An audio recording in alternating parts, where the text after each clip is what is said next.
kasali dyan! Hindi na kasali dyan! May mga batang sumisipa sa likuran, sumasabunot, sumusuntok at dumadagan pa. Yan ang eksenang nangyari sa pagitan ni Susan, hindi niya tunay na pangalan, at kanyang kapitbahay na si Ferlin. Sa panayam ng resibo kay Ferlin, nauna raw na nanuntok at nanabunot si Susan. Yung nagulat na lang po kaming dalawa ng nanay ko, sinisigawan niya na ng sinisigawan ng nanay ko. Minumura niya na, sabi niya, bakit daw pinag-iinitan ng anak niya. Kaya ang sabi ko sa kanya, lumabas ka. Ang point ko po, mag-usap kami. Nagulat na lang po ako, pagbukas niya ng pintuan, bigla niya po akong sinapak. Kaya nitong March 18, 2024, pinatawag na ng Barangay San Roque, Antipolo Rizal, sina Susan at Ferlin kasama ang dalawa niyang anak. Ito ang unang pagdinig ng dalawang pamilya sa barangay. O sige po, ano po masasabi nito sa inyo na reklamo din sa barangay ng San Roque, Antipolo City? Gusto ko po silang managot sa ginawa nila sa akin ng pagtulong-tulong. Sabi ko sa kanya, hingi ko ng tawad yung tatlo kong anak kasi hindi ko naman po akalaing tutulong sila. At saka po kung hindi niya ako sinapak, hindi naman po talaga kami papang-abot. Inunahan niya po ako ng sapak. Masakit pa yung ginawa nila sa akin. Naging kaibigan kita, Daki. Oo, magkaibigan tayo, di ba?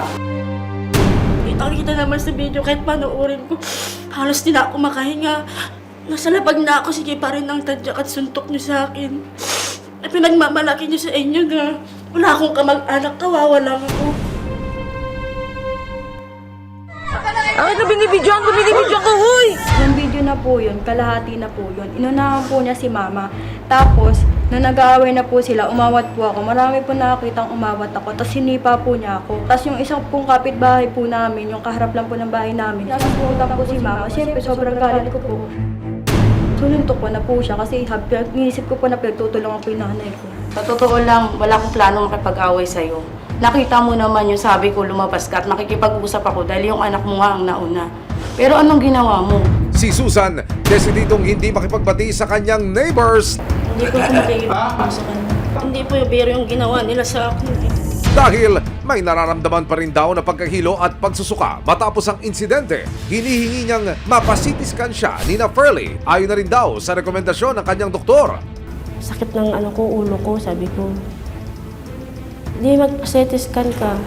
Pag hindi po kayo nagkasundo ngayong araw na to, o sa takdang panahon, i-reset po natin dito at pag hindi pa rin kayo nagkasundo, sa takdang panahon, bibigyan namin kayo ng certificate to file action. Ako po, sabi ko nga po sa kanya, tutulungan ko siya. Willing naman ako magpagamot. Sabi ko sa kanya, hati ako sa kanya, CT scan at saka gamutan na rin. Napagdesisyonan ng dalawang panig na magbigay si Ferlin ng 2,500 pesos kay Susan bilang ambag sa pagpapa-CT scan.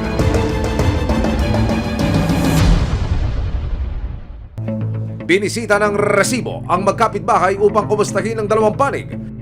Sige. Bukas ko po ng pintuan siya po, papunta na po siya. Dito, sa kayo nag-abot. Dito po. Tapos na po, nung nagsabunutan po kami, nagpagulong-gulong po kami dyan, nagpasabunutan kami dalawa, hanggang umabot po kami doon. Oo. Ay, makano dyan! Hindi na kasali dyan!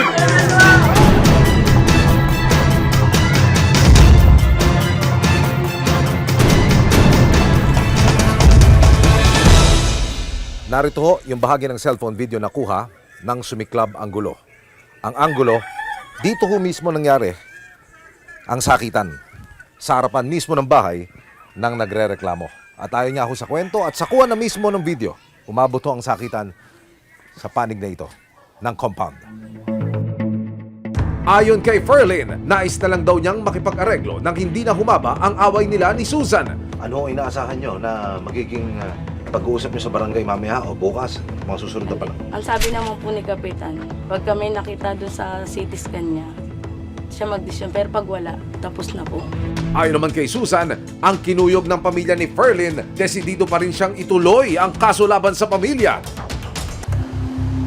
Kaya nitong March 19, 2024, sinamahan ng resibo si Susan para magpa-CT scan. Ang resulta daw ng CT scan ang magiging basehan ni Susan kung itutuloy o iaatras niya ang kaso laban kanila Ferlin.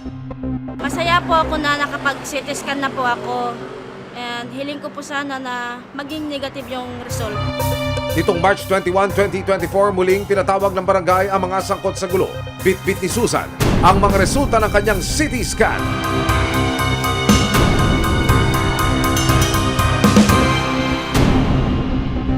Napag-alamang walang natamong anumang fracture o injury si Susan sa kanyang ulo. Ito po yung agreement at kasunduan. Magkabilang panig po sumang-ayon at kasundo ng usapin ito'y tapos na. Nakanoted po rito, ayon sa naging resulta ng CT scan, inote ko rin po rito, negatibo naman sa anumang damages and factor. Papasalamat ako sa resulta nila. Alam ko naman din talagang negative. Kaya sana tigilan na lang natin ito. Tama na. Sana sa ating dalawa hindi na maulit. Kasi naging kaibigan din naman kita. Siyempre, mga anak mo, pagsabihan mo rin. Yun lang. Salamat na lang. At dahil wala naman na raw dapat ikabahala, nang ibabaw din sa huli ang pagiging mag-Mars ni na Ferlin at Susan.